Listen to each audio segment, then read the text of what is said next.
espacio de Colombia Lee a las empresas del sector editorial. Un espacio diseñado para visibilizar a los editores, distribuidores y libreros que forman parte de la Cámara Colombiana del Libro. Sus orígenes, apuestas por autores y contenidos, catálogos, novedades, memorias, anécdotas, retos y la gestión empresarial que las mantiene. Hoy Colombia Lee a la Universidad de La Sabana y a su editorial.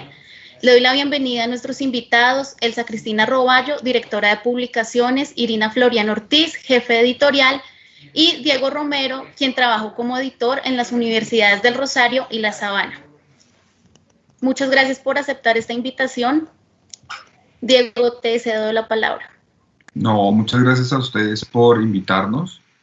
Este espacio, primero tengo que agradecerlo porque la Cámara Colombiana del Libro, al abrir estos espacios de reflexión y demás, se supone que es con un bien común y es la formación de las personas que estarán subiéndose a esto y que estarán comentando. Primero tengo que seguir un guión, nunca lo hago, entonces pido disculpas de antemano. Si entra mi hijo, estamos en pandemia, si suena un perro, si suena un martillazo, es importante que lo tengamos presente. Estamos con Elsa Cristina Roballo, quien es la directora de publicaciones de la Universidad de La Sabana, y con Irina Florian, que es la jefe editorial. Entonces, primero, pues, quería saludarlas, hace mucho tiempo que no nos vemos.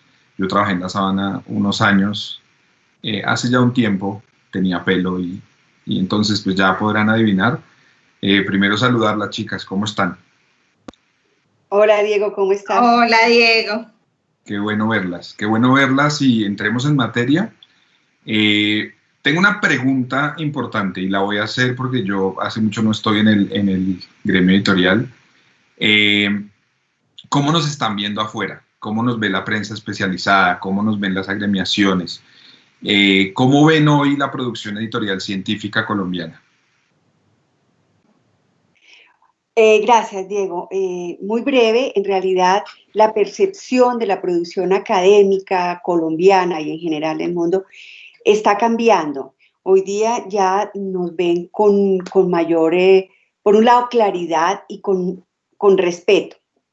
No solamente por la cantidad de ISBN que se tramitan, en el caso colombiano, en la Cámara Colombiana del Libro, sino por la calidad de los contenidos y también por la calidad de los procesos editoriales en los que cada vez más se trabaja con profesionales muy calificados, pero también con un sentido artístico y estético diferente a tiempos pasados. Entonces, creo que la mirada es bien importante. Por otro lado, desde el punto de vista económico, las cifras también pueden representar otra mirada de mayor respeto.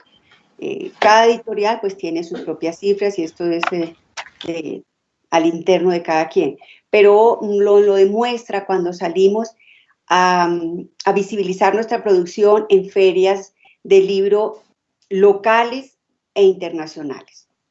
La prueba de ello en el caso colombiano es la Feria del Libro Internacional de Bogotá, donde el pabellón de universidades, con un sentido, repito, estético muy bien logrado, cada vez es más visitado por compradores internacionales, por agentes literarios que ya están dándole una mirada a la producción editorial universitaria, porque en las universidades no solamente se produce el conocimiento científico, académico y de referencia, sino también se está produciendo literatura, novelas, cuentos, algunas universidades ficción y temas de ciencias humanas y ciencias sociales que son también apetecidos por agentes literarios.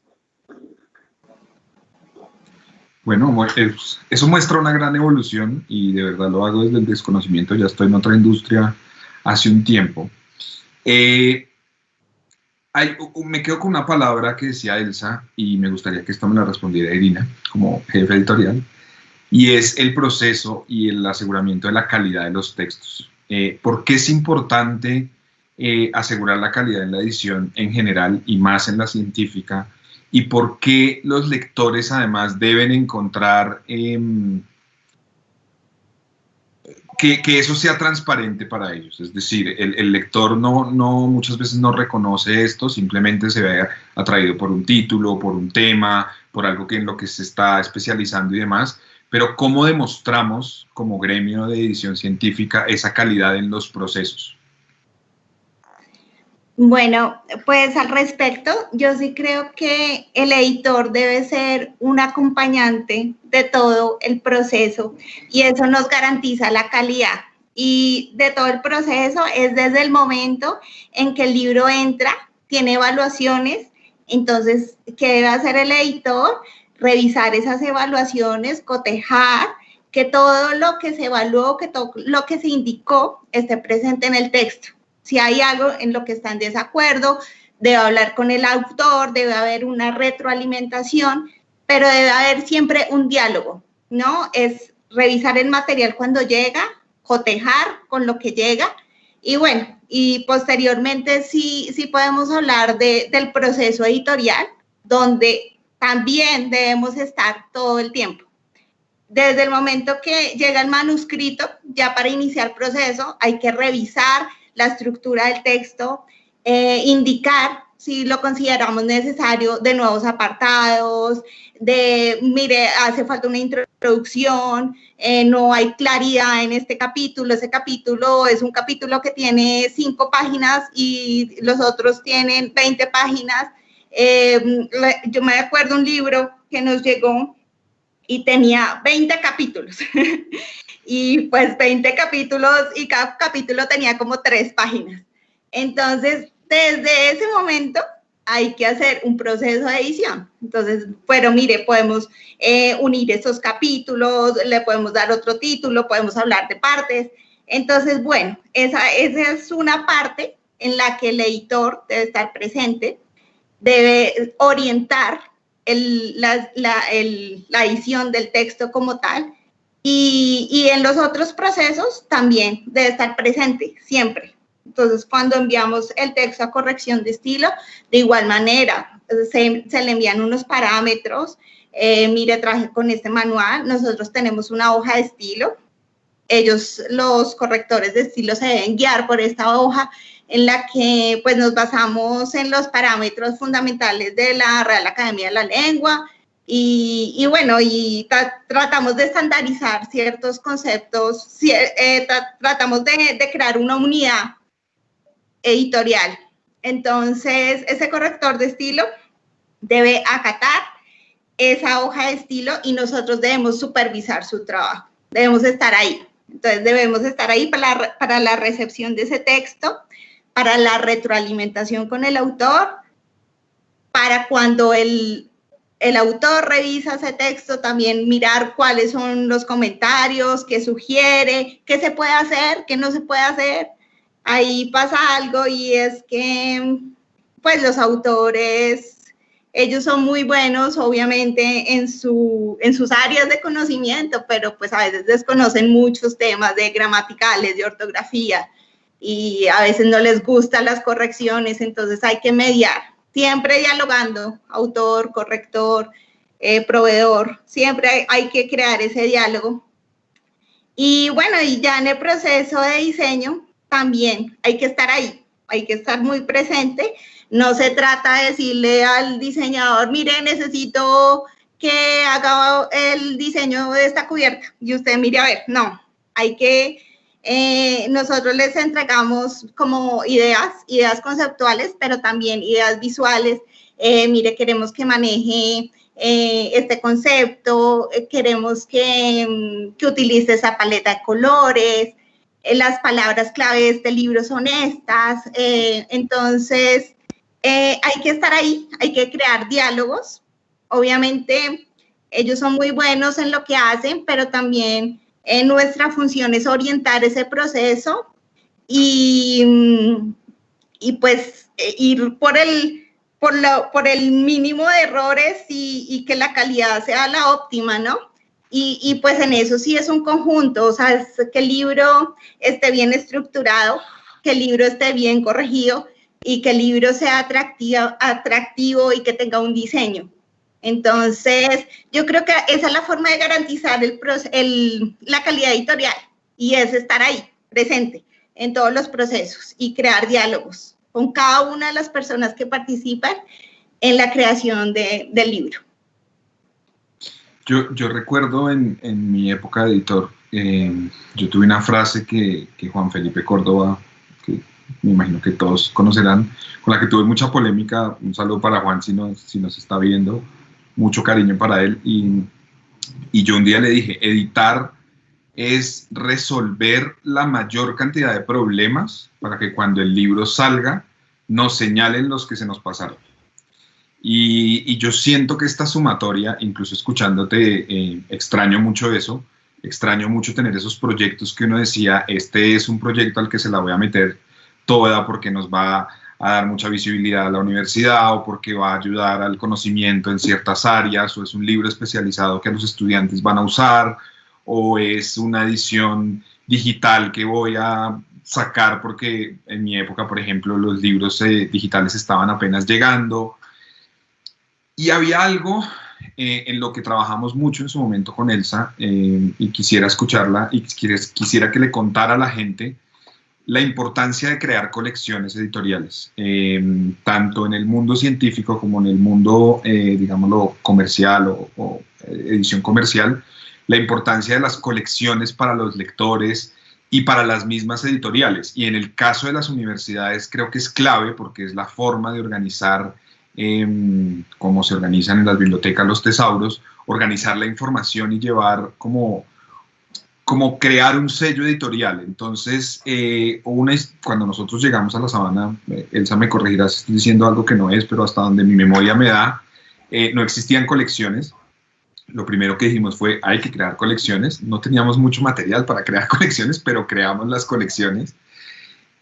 ¿Y por qué las creamos, Elsa? O sea, al final me gustaría escuchar por qué lo hicimos, y ahora que uno ve el catálogo de la universidad, como ve el catálogo de otras universidades y como ve el catálogo general de la edición científica, ve muchas más colecciones. ¿Por qué es importante tener colecciones? Diego, usted ha dicho la palabra clave, organizar. Y efectivamente tiene muy buena memoria. Cuando llegamos a la universidad no había colecciones y nos dimos en la tarea de organizar esos contenidos, de organizar la tarea editorial, que por supuesto está organizada, pero había que encaminarla y estructurarla de una manera mucho más dinámica y acorde con las circunstancias actuales, ¿verdad? Entonces, en ese sentido, la editorial debe organizar sus contenidos, no solamente para darle una presentación de cara a los lectores, sino también al interior de la editorial. Todas las editoriales tienen sus propias colecciones, organizan sus contenidos, definen las características de cada una de sus colecciones, y así es como la editorial va adquiriendo su identidad, y cada colección también tiene su propia personalidad. Si lo hacemos en un paralelo, es como una familia. Cada hijo se identifica por unas características, unas maneras de ser, unas maneras de demostrar. Igual sucede con la editorial. Cada colección tiene unos contenidos propios, unos sistemas o maneras de desarrollar esos contenidos, pero también una cara de mostrarle al público esas características de diseño, de tipografía, de caja tipográfica, es la presentación de los contenidos. Entonces, de esa manera le vamos dando identidad a la editorial. Y tiene razón, Diego, muy buena memoria, lo felicito. Se le ha caído el cabello, pero la memoria sigue intacta. Entonces, hemos ampliado las colecciones. En la academia, unas son más apetecidas que otras por sus propios autores, por los puntajes que les pueden dar de cara al sistema de evaluación, pero todas las colecciones son muy meritorias, muy trabajadas, como lo ha dicho Irina. El acompañamiento de la mano con el autor o con los autores es definitivo. Y lo mismo en el diseño de la carátula del libro, que es la cara del libro y también del autor. Ese es un tema que se trabaja muy, muy de la mano con el autor y al que se le da un tiempo importante y una tarea y unos detalles específicos. Bueno, hablemos del libro digital. Yo recuerdo en 2000, 2008, cuando llegó el Kindle, llegó el Sony Reader, que empezamos a decir, y entonces venían personajes a Colombia como Negroponte en su época y decía, el libro impreso ha muerto. Hoy 2020 el libro impreso es un objeto de culto y de arte que todos queremos, que añoramos, respetamos y valoramos mucho más, a pesar de ese apocalipsis que se creó en ferias del libro y no solamente en Colombia. Recuerdo que venía de Frankfurt, Nueva York, bajaba a Guadalajara, Buenos Aires y en Colombia. O sea, el mundo se estaba muriendo el libro. Sin embargo, el libro digital empieza a aparecer como opción. Y quiero hablar de dos temas que es muy importante para la formación de la edición en Colombia. Uno de la metadata, y es que para el año 2012 nosotros en La Sabana, y creo que todavía lo hacen porque todavía tienen las revistas, y ahora viendo el catálogo, el tema de la metadata siempre es muy importante para posicionar la marca y para posicionar a las universidades o a las editoriales en este caso. ¿Y por qué quisiera tocar este tema? Porque esto en el mundo actual se llama SEO. Las marcas pagan un montón de plata. Yo que ahora estoy en el mundo de la publicidad, digamos que lo conozco de primera mano, por posicionarse, por estar en los buscadores, por estar de primero. Y el mundo científico lo venía haciendo por una necesidad de citación, de visibilidad, métricas y demás. Y La Sabana fue uno de las universidades que primero lo hizo. El DOI no solamente es el registro del ISBN, que es el número estándar, sino que también está el DOI, está la metadata de los autores, la metadata de las palabras clave que aparezcan en los buscadores, y el dominio de las universidades empieza a recaer sobre estas búsquedas. 30.000 personas al mes están viendo revistas científicas, que son métricas que en ese momento no existían y que en ese momento no validaban nada, pero que hoy en día se vuelven importantes. ¿Cómo construir un plan de metadatos para los libros? Es tal vez el tema más ñoño que vamos a tocar acá, se los prometemos, pero es muy importante el tema de los metadatos. ¿Cómo está trabajando la editorial de la Universidad de La Sabana en eso?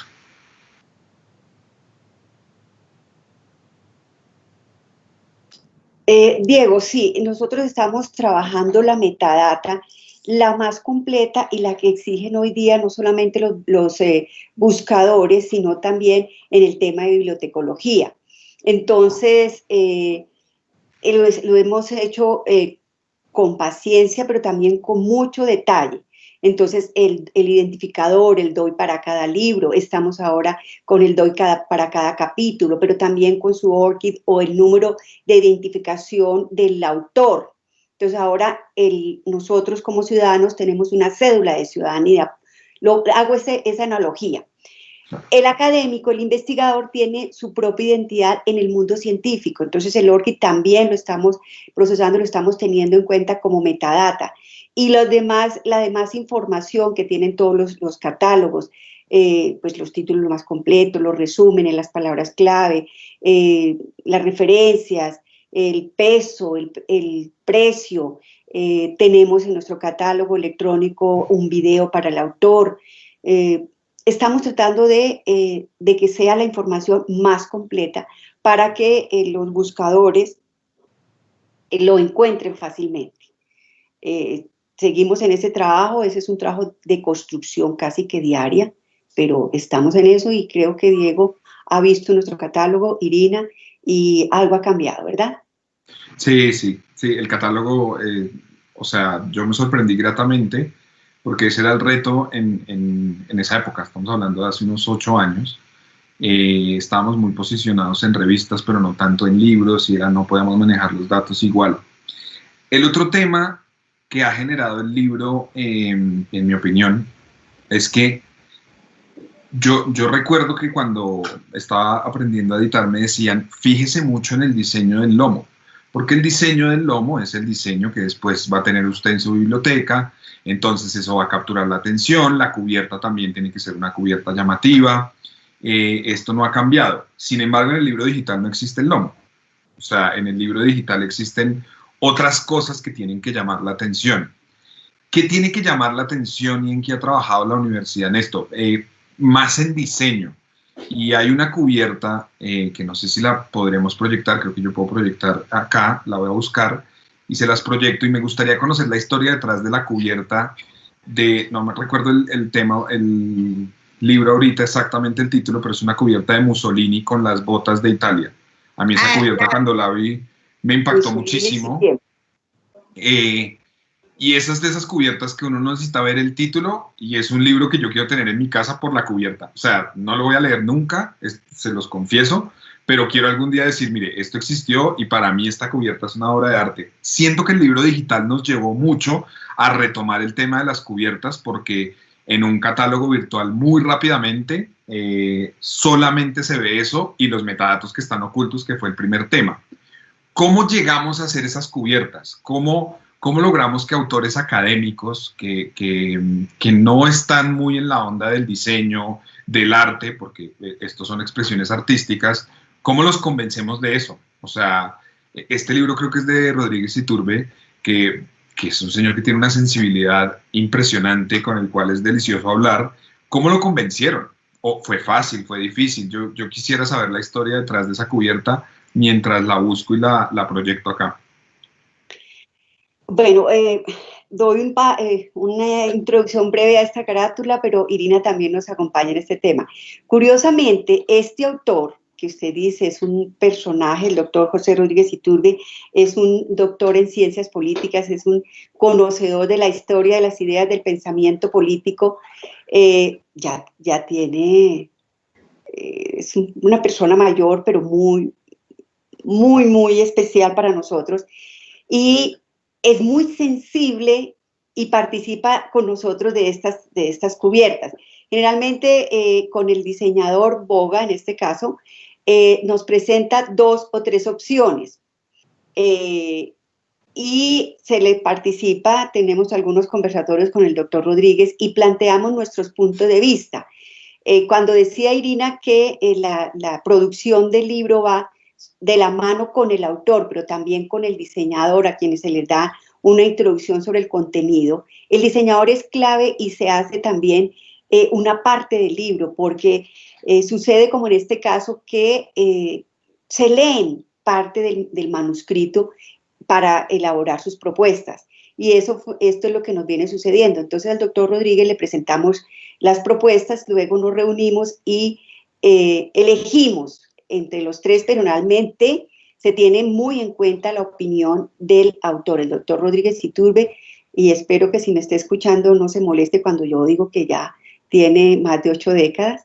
Entonces, y con esta carátula que ya Irina la hiciera hablar de la misma, hemos tenido una sorpresa importante. Irina, cuente usted. Bueno, sí, en cuanto a la cubierta, bueno, pues antes yo quería también darles a conocer pues que nosotros también hemos venido trabajando mucho en lo que son ilustraciones. Hace un año en una Filbo, unas editoras de la UNAM, yo me acuerdo que era un conversatorio sobre diseño gráfico en el ámbito académico, y decían, pero es que todas las cubiertas de los libros académicos son aburridas, son serias, no dan paso para la diversión, no se burlan. Y eso a mí me quedó eso muy presente porque es cierto que pues suelen ser o solo tipográficas o no hay o las imágenes son aburridas y en este caso me parece que la ilustración tiene un potencial comunicativo muy fuerte y uno con la ilustración puede hacer crítica. Pues es el caso de revistas como el New Yorker, que es pura ilustración y son sumamente críticas.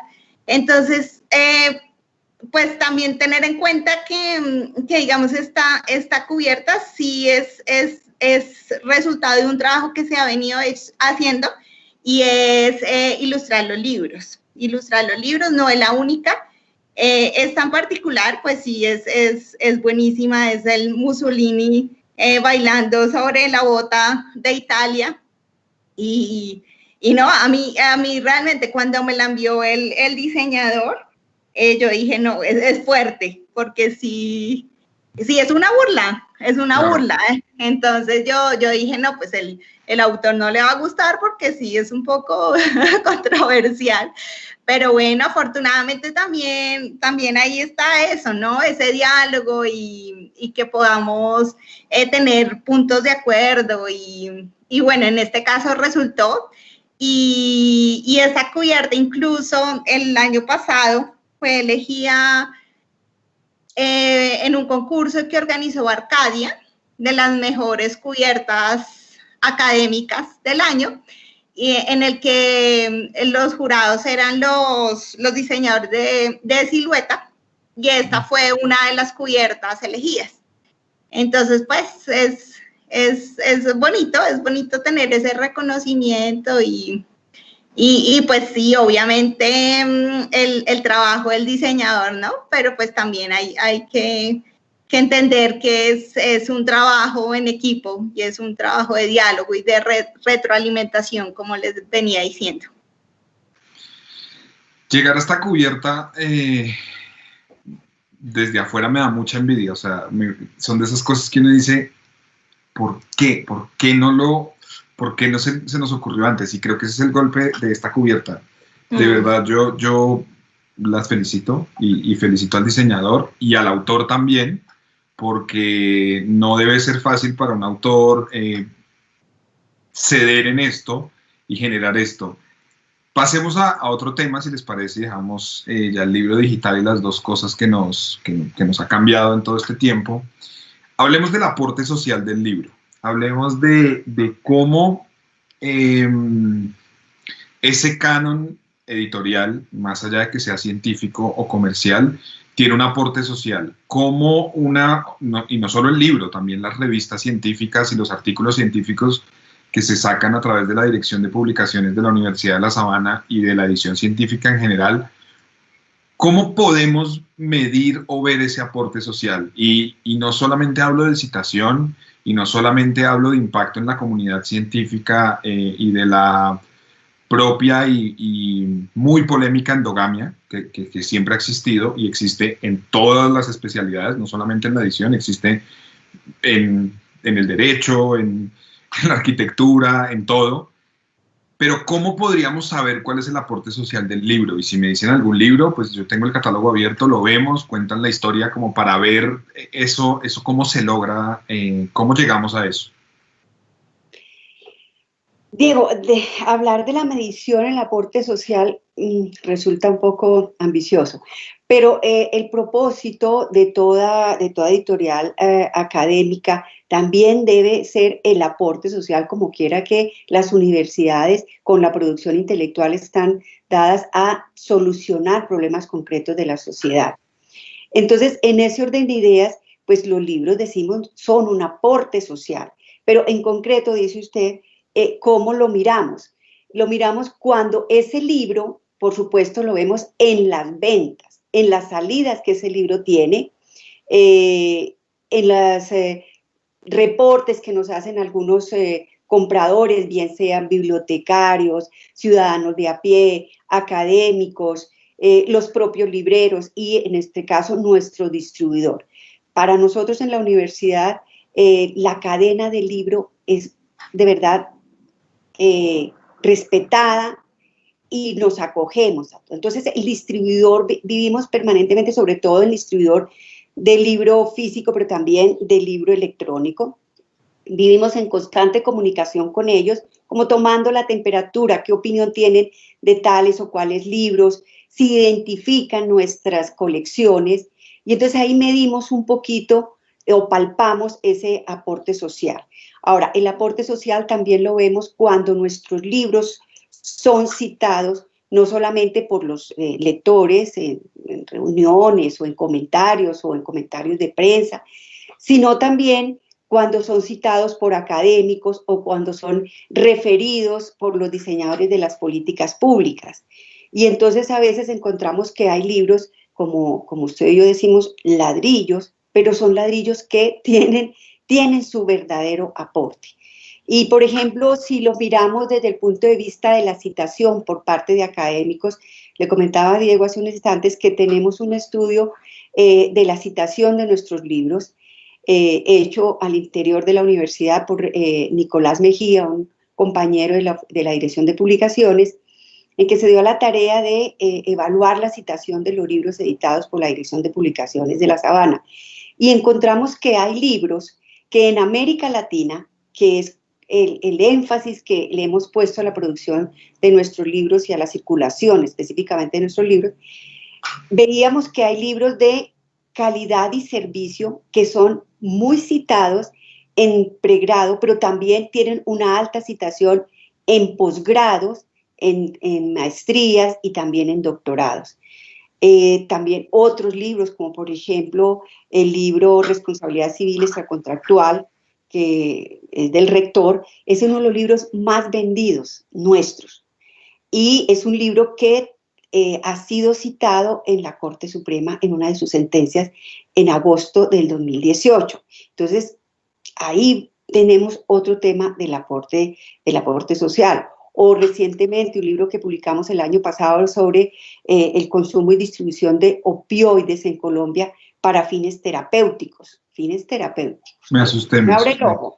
Me alcancé a asustar. Ese es un libro que en principio pues lo veíamos muy difícil de que arrancara, pero es un libro que está siendo consultado por no solamente el sector de la salud, sino también por el Ejecutivo Nacional y departamental, para que los opioides para temas terapéuticos, manejo del dolor, esté llegando a quienes debe llegar y oportunamente. Es un estudio muy interesante, pero tenemos muchos más ejemplos de aporte social y quiero que Irina también nos apoye con ese tema.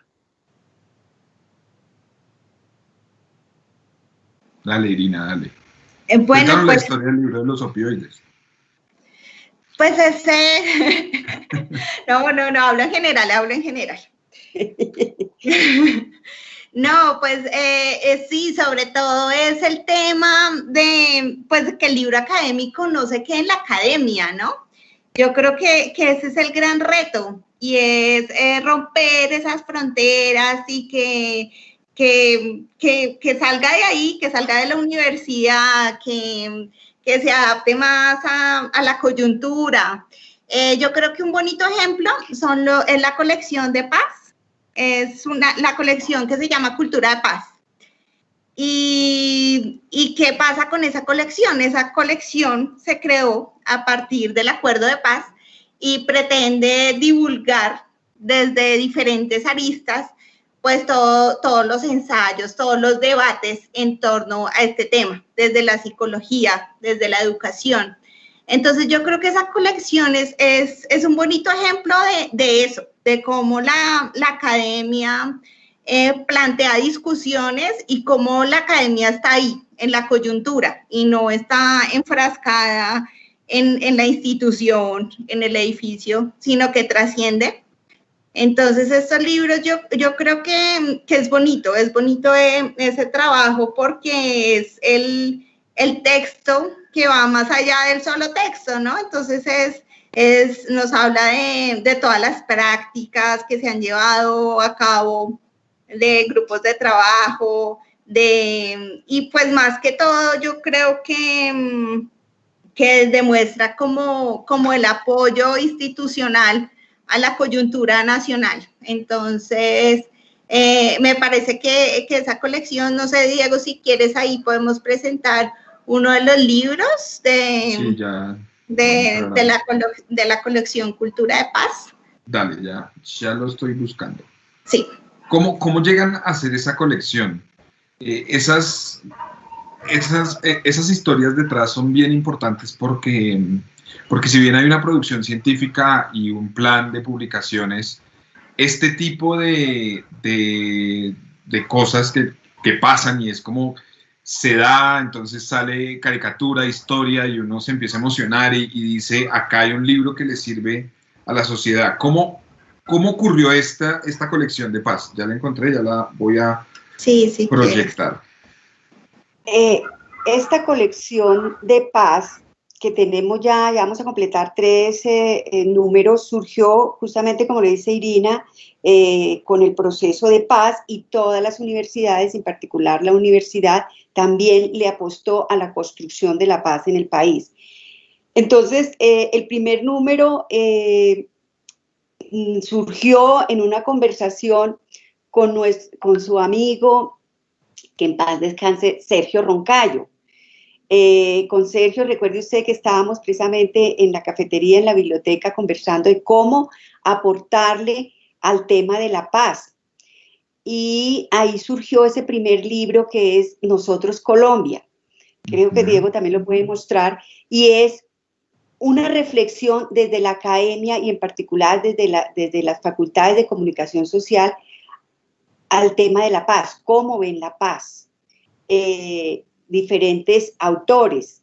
Este es un libro que se dio en la tarea de convocar Sergio Roncayo a diferentes investigadores de comunicación social del país. Recuerdo que Sergio nos contaba que cuando hizo la convocatoria le llegaron más de 35 propuestas.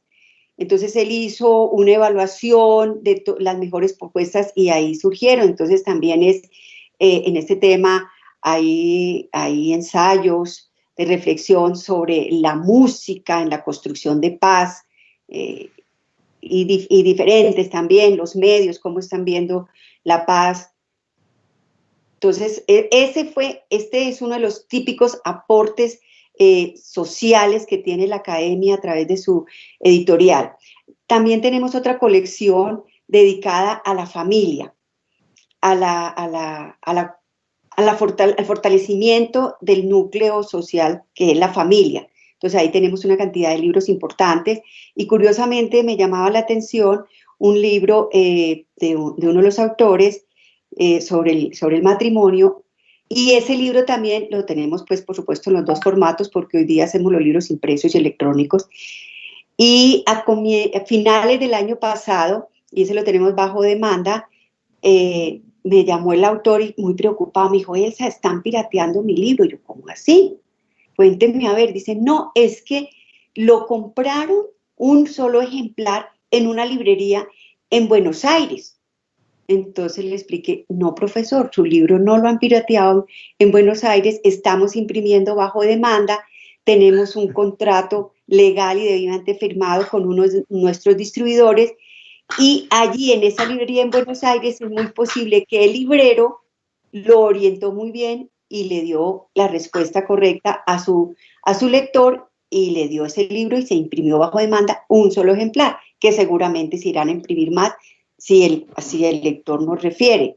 Claro. Entonces, ese es otro tema de los aportes sociales que ya, digo, en este caso trascendió la frontera. Y hay otra colección muy importante para nosotros, que son los libros de cocina. Como quiera que en la universidad tenemos programa de gastronomía, es el primer programa de gastronomía universitario y debidamente acreditado, recibió la acreditación en el 2018, Irina, o 19, bueno. Entonces, esos libros también son un aporte social importante. Y sobre eso, pues, hemos tenido un trabajo interesante, un trabajo que nos ha unido mucho como equipo editorial, y con el autor, con el programa de gastronomía, con la propia decana y en general con la universidad. La historia de Roncayo es una historia importante que no quisiera pasar por alto. Sergio Roncayo, quien murió hace 2 meses ya larguitos, quien era profesor de la Universidad de Comunicación. Muchos lo recuerdan por sus clases de teorías de la comunicación, por sus apariciones en la Semana de la Comunicación. Recuerdo una vez que hicimos un evento para escoger cuál era el mayor actor de acción, hicimos unas votaciones, pero además Sergio, además de esa cátedra que daba Sergio, y el aporte científico es muy importante acá, porque él también fue el editor de la revista de comunicación y era una persona que estaba todo el tiempo tratando de producir conocimiento. Y la pregunta va más hacia los autores. ¿Cómo desde la editorial desde una editorial científica o desde una editorial se encuentran esos Sergio Roncallos. Sé que no es el único caso en la Universidad de La Sabana, pero ¿cómo se motiva para que la gente escriba, para que la gente entienda cómo debe presentar un texto, entienda que está susceptible a cambios? ¿Cómo es el manejo con el autor científico que al final viene siendo parte de nuestros clientes? Y nos hicieron una pregunta ahorita que cómo es la cadena editorial en las universidades. Yo creería que arranca por ahí, arranca por esos autores, y si empezamos a responder esa pregunta y luego vamos por la cadena, creo que nos daría más views en Facebook y más likes. Bueno, sí, la cadena arranca ahí con el propio autor, pero, a ver, la tarea misional de los profesores, de los docentes en la universidad, es, además de investigar, además de la docencia, de la extensión social, pues es la producción intelectual. Algunos están dados para artículos científicos que tienen que publicar en estas revistas súper especializadas, que ese es un público supremamente especializado. Otros escriben sus libros y entonces ese es como un autor natural. Otros no tan naturales, entonces a ellos nos dirigimos en conversaciones informales y a usted le consta este libro de Nosotros Colombia, que surgen en una sentadita, un tinto, un almuerzo, una conversación de pasillo, una llamada, o muchas veces, como nos ha sucedido con Irina y con el equipo de publicaciones, cuando los escuchamos en sus conferencias, en sus seminarios, en los talleres, o por conversaciones con los propios alumnos, cuando evalúan o hablan bien de un profesor. Entonces, cuando un alumno es el bacán para los alumnos, cuando un profesor, perdón, es el bacán para los alumnos, entonces uno dice, aquí hay algo importante. Entonces nos acercamos a esos profesores, mire cómo estructurar su libro. Irina es estupenda para orientarlos en la construcción de sus libros, pero muchos de esos libros surgen en los pasillos. Recuerdo perfectamente un libro escrito por el doctor Rodríguez Iturbe que se llama Trump y el barril de Diógenes. Con el doctor Rodríguez Iturbe de cuando en cuando nos tomamos un cafecito, nos invita al café. Y esto era enero cuando Trump acababa de ganar. Y pues las críticas y la reflexión que había sobre el proceso electoral en Estados Unidos y la entrada de este caballero a dirigir el mundo. Y le dije, doctor Rodríguez, sé que es un experto en ideas de pensamiento político, mire, un ensayo sobre la llegada de Trump. Y hablando ahí dijimos, esto es el fin de lo políticamente correcto. Entonces le dije, bueno, un librito sobre este tema. A los 2 meses, se sabe que él escribe, a los 12 meses ya tenía el documento que fue, por supuestamente, como lo decía Irina al comienzo, el conocimiento de las universidades es un conocimiento evaluado por expertos. Ahí están los pares evaluadores. Este manuscrito lo hizo evaluar la facultad y nos lo entregó y salió el libro Trump y el barril de Diógenes. Esta analogía a Diógenes, aquel personaje filósofo que con una lámpara y en medio de su pobreza buscaba la honestidad. Esa es la analogía. Y surgió ese libro que también es una carátula bien taquillera. Sí. Entonces, wow. Ahí surgen esos libros, como le digo, sentadas, tomándonos un café, o, como decía Irina, cuando la coyuntura se presenta. Y cuando la coyuntura se presenta, bien sea un tema nacional, como el proceso de paz, o un tema internacional, este tema de Trump, o una coyuntura especial, siempre habrá autores que nos apoyen en la construcción de estos libros para enriquecer nuestro catálogo. Ahí arrancamos con el autor y vamos a responder la pregunta de la cadena del libro. Listo, yo entro, paso por la evaluación que tiene que ser doble ciego, que el autor no conozca, que se conozcan pero que no sepan que están haciendo el uno escribiendo y el otro evaluando para que no haya conflicto de interés. Supongamos que se aprueba, ahí que sigue en la cadena del libro, en el libro universitario. mientras busco la cubierta de Trump, que es divina además. Irina.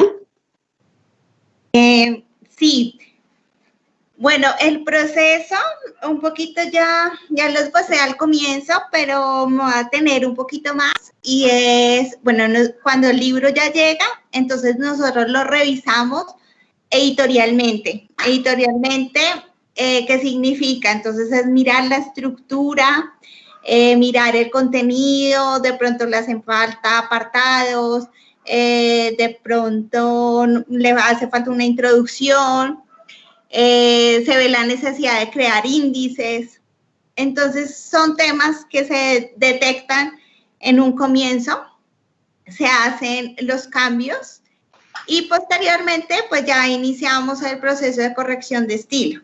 Entonces el libro se le envía al corrector de estilo, se le entregan unas pautas, un manual de estilo, se le dice vamos a emplear el manual de citación APA o Vancouver o Chicago, bueno, el que necesite, y ya se inicia con la corrección de estilo. Ese texto se le devuelve al editor ya corregido, el editor revisa la corrección de estilo, se la envía al autor, el autor revisa nuevamente esa corrección de estilo, si tiene comentarios, los devuelve con sus comentarios, el corrector limpia el texto a partir de los comentarios del autor y lo deja listo para diagramación.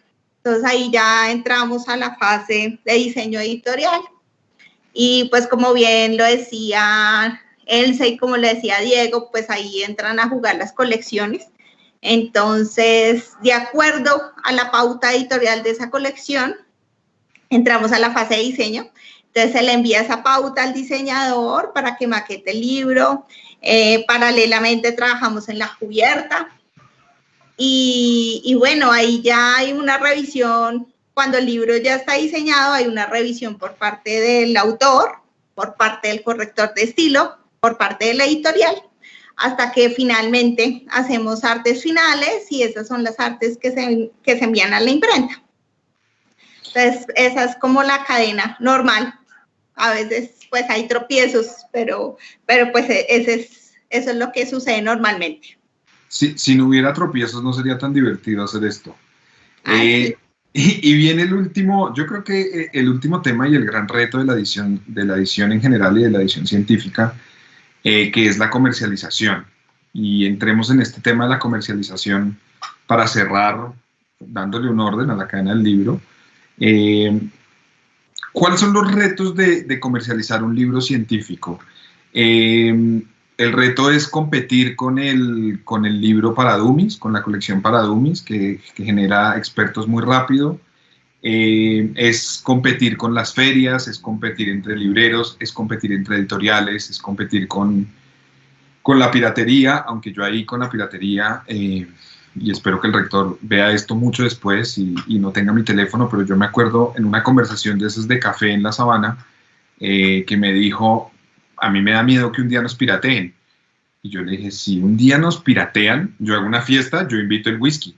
O sea, si nosotros logramos sacar un libro digno de ser pirateado, es porque nuestra distribución y nuestra comercialización es buena. Yo sé que lo que dije es súper políticamente incorrecto en la edición científica, pero es algo en lo que sigo creyendo. Yo creo que la distribución es muy importante y era una de las, y sigue siendo uno de los grandes retos que tiene la edición científica.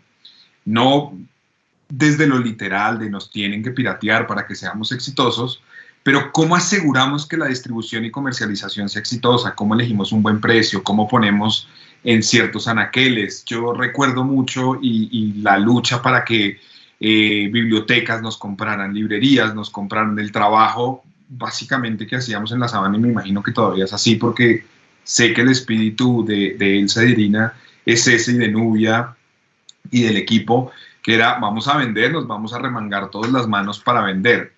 ¿Cómo es ese reto editorial? O sea, ¿cómo logramos vender un objeto que de entrada es tan difícil de vender? Diego, arranco por el tema de la piratería. Yo sabía. Pues fíjese que ya tenemos ese reto que usted ha puesto. Ya nos puede invitar a whisky. Ya nos puede invitar a un whisky. Perfecto, llamen a Obdulio. Pues fíjese que ya tenemos este caso con uno de los libros que son La joya de la corona. El libro de La joya de la corona, pero así lo llamó el pirateador aquel. El libro Técnicas de la cocina colombiana, con el que ya Irina nos refrescará los premios que hemos tenido. Ese es un libro que nos ha dado alguna visibilidad, nos ha dado visibilidad a la editorial, al programa de gastronomía en general de la universidad, dentro del gremio de la gastronomía y de la edición en libros de gastronomía. Pero este libro fue pirateado por un grupo de chefs de otro país y lo tenía en su Face, el PDF, y hace alarde el caballero, dice, tengo las joyas de la corona en edición de gastronomía. Y entre las joyas, poquitas joyas, entre otras cosas, estaba nuestro libro Técnicas Profesionales de Cocina Colombiana, editado por la Universidad de La Sabana. Entonces, ahí ya tenemos un primer... un libro pirateado, una botella de whisky. Entonces, este libro, efectivamente, nos reunimos en la Comisión de Propiedad Intelectual, les expuse el tema, el consultor de propiedad intelectual de la universidad recogió el asunto y pues hizo la gestión legal ante este caballero y la página de Facebook y lo bajaron inmediatamente. Entonces, ese es un tema con el que hay que estar luchando permanentemente y los libros electrónicos los estamos haciendo precisamente con un DDMR fuerte para evitar la piratería. Lograr que no exista piratería, Diego, usted lo sabe, es imposible, pero tratamos de que los libros se produzcan con la mayor seguridad. Entonces, ahora sí, volvemos a la cadena del libro y a la comercialización. El tema de la comercialización, por supuesto, competir en un mar de libros que producen todas las editoriales universitarias y además la edición comercial, pues no es fácil, Diego. No es fácil y usted lo sabe. Y nosotros estamos enfocados primero en que las carátulas, en el caso del libro físico, con su lomo, usted lo decía, pues sean atractivas. A veces decimos este título, pero bueno, ahí va el diálogo con el autor. Y en la distribución, un aliado importantísimo es nuestro distribuidor y los libreros. Son importantísimos en la cadena del libro. Entonces, en ese orden de ideas tenemos una alianza con los distribuidores enmarcada, por supuesto, dentro del respeto y la seriedad que implica el valor de la palabra empeñada. Más allá de los contratos, por supuesto, que existen de distribución, contratos legalmente establecidos, sino también el respeto por la tarea del distribuidor y el distribuidor también el respeto absoluto por el editor o la casa editorial. El manejo pulcro de los precios de venta, en el que no siempre lo hemos hablado con nuestros distribuidores, en que el precio de venta al público sea transparente, en que no juguemos a hacernos, pues por ganarse un peso más, un peso menos, que no nos hagamos zancadillas en ningún momento. Esto para la distribución nacional y la distribución internacional. Entonces, tenemos muy buen distribuidor, debo decirlo, Artemis Libros, Rafael Chivatá, nos ha posesionado los libros en todas las librerías del país, no solamente las principales librerías, la Nacional, Lerner, la Panamericana, las demás librerías en Bogotá y muy buenas librerías. Y él está permanentemente de la mano con estos libreros. Siempre nos está transmitiendo el criterio, el concepto, las anécdotas que tienen los libreros con nuestros libros. Eso para nosotros es muy, muy importante. Muy importante tomarle esa temperatura al comentario, a cómo le va a los libreros y por supuesto nuestro distribuidor con estos libros. Y lo que estamos tratando de hacer es de cumplir pedido que nos haga el distribuidor, pedido que se va a la mayor brevedad. Y hay libros en que nos dicen, mire, se está vendiendo tal o cual, ¿por qué se está vendiendo? ¿En qué momento se está vendiendo? Porque los libros también tienen unos momentos, unos tiempos. Eso también nos ayuda mucho, o por regiones, en el caso colombiano, cuáles títulos se mueven más en determinadas regiones, el apoyo que nos pide el distribuidor con los autores, de repente dice, mire, este autor se mueve más, este autor que nos apoye con charlas, todas estas dinámicas propias en la distribución las tenemos muy en cuenta y repito, es el feedback que nos está dando siempre el distribuidor, que a su vez lo toma del librero. Elsa, si yo quiero este libro de técnicas, lo puedo comprar a través del catálogo en línea, ¿cierto? Sí, Diego. Sí, listo. Es para una amiga. Ahora bien, en los anaqueles de la historia y en los libros de historia quedará que lo que hoy está tan de moda decir e-commerce, y con esta pandemia el comercio electrónico, sobre todo en Colombia, donde no se había posicionado tanto por el uso del efectivo, por razones sociales, empezó con Amazon y empezó con las librerías y empezó con el Corte Inglés, y hoy Amazon no solo vende libros, al igual que el Corte Inglés y la librería Gandhi. Cuando se pasó a virtual, yo me acuerdo, unos se rasgaban las vestiduras, otros celebrábamos porque podíamos conseguir libros. Y lo menciono porque en esta misma onda de la comercialización y distribución se vuelve muy importante que ya la librería de las editoriales y de las editoriales universitarias se vuelva virtual. ¿Cómo lograron ustedes construir este catálogo? ¿Cómo hacen hoy estas órdenes? ¿Qué representa para ustedes tener un canal propio de ventas, más allá de posicionamiento y demás? Esa es una parte de la distribución que nos ha permitido en esta pandemia estar con esa ventanita, digo yo, abierta. La construcción del catálogo siempre fue una aspiración nuestra. Recuerdo que Irina estaba llegando y nosotros estábamos como comenzando a plantear este tema y queríamos ese catálogo propio, pero respetando también, como digo, a los distribuidores, no solamente al distribuidor de libro físico, sino a los distribuidores de libros electrónicos. Pero queríamos tener esa ventana, esa posibilidad. Entonces, en una reunión de las 4 personas que trabajamos en la dirección de publicaciones, hicimos un barrido, un benchmarking de todos los catálogos de diferentes universidades, no solamente colombianas, sino del exterior, qué tenían, cómo lo manejaban, cómo se estaba viendo. Y bueno, logramos este catálogo que tuvimos el apoyo de Claudia Méndez, que en su momento trabajaba en la universidad, una bibliotecóloga y muy experta en el tema de metadata, de bibliometría, cienciometría, y nos asesoró mucho. Y luego buscamos a un ingeniero, un equipo, pues un proveedor de la universidad que nos hiciera este trabajo. El sueño también era el tema del comercio electrónico. En esto nos demoramos un poco, pues por todos los temas de seguridad y pues esto tiene que estar dentro de la norma. No solamente el tema de derecho de autor, sino de seguridad informática y facilidad. Nos llevó un poquito de tiempo porque usted sabe, todas las instituciones hay que enlazarnos o tenemos que trabajar de la mano con otros equipos. Pero finalmente este e-commerce lo logramos ya más de un año y estaba un poquito ahí andando, sí, teníamos ventas, pero esta pandemia